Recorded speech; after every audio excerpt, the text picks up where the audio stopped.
വലുതാകുമ്പോൾ ആരായിത്തീരണമെന്നാണ് ആഗ്രഹിക്കുന്നത്?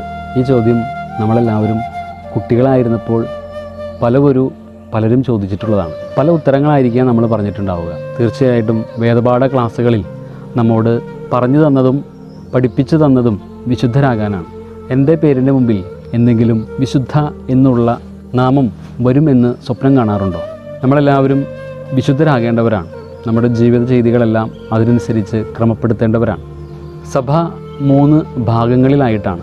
സ്വർഗത്തിൽ കർത്താവിനോടൊത്ത് സ്തുതിഗീതം പാടുന്ന വിശുദ്ധ സമൂഹമുണ്ട്. അവർ വിജയിച്ച സഭയാണ്. ശുദ്ധീകരണ സ്ഥലങ്ങളിൽ സഹനമനുഭവിക്കുന്നവരുണ്ട്. അവർ സഹനസഭയാണ്. അവർക്കിനിയും പൂർണ്ണമായ മോക്ഷം കൈവന്നിട്ടില്ല. പിന്നെയുള്ളത് ഭൂമിയിലെ സമരസഭയാണ്. നമ്മളെല്ലാവരും ഭൂമിയിൽ തിന്മയ്ക്കെതിരായി സമരം ചെയ്യുന്ന സമരസഭയുടെ ഭാഗമാണ്. നമ്മളെല്ലാവരും ഒറ്റ വിശുദ്ധ സമൂഹമാകേണ്ടിയിരിക്കുന്നു.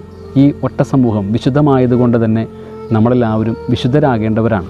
നാളെ ഞാൻ മരിച്ചു കഴിഞ്ഞാൽ വിശുദ്ധനാകാൻ ആകുന്ന തരത്തിലാണോ ഇന്നത്തെ എൻ്റെ ജീവിതം, എൻ്റെ പ്രവൃത്തികൾ, എൻ്റെ ചിന്തകൾ, ഞാനുമായി ബന്ധപ്പെട്ട മേഖലകളുമായിട്ടുള്ള എൻ്റെ സമ്പർക്കങ്ങളെല്ലാം വിശുദ്ധമാണോ?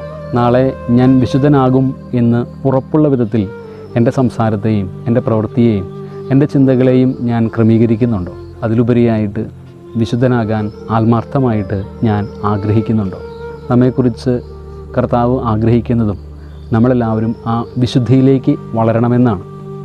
ആ വിശുദ്ധിയിലേക്ക് കാലെടുത്ത് വയ്ക്കാൻ ഉതകുന്ന വിധത്തിൽ എൻ്റെ പ്രവൃത്തികളെ ഞാൻ ക്രമപ്പെടുത്തേണ്ടിയിരിക്കുന്നു.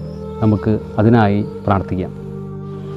മരിച്ച വിശ്വാസികളുടെ ആത്മാക്കൾ തമ്പുരാൻ്റെ മനോഗണത്താൽ മോക്ഷത്തിൽ ചേരുവാൻ ഇടയുണ്ടാകട്ടെ. നിത്യപിതാവേ, ഈശോ മിശിഹാ കർത്താവിൻ്റെ വിലതീരാത്ത തിരിച്ചോറിയെക്കുറിച്ച് അവരുടെ മേൽ കൃപയുണ്ടാകണമേ.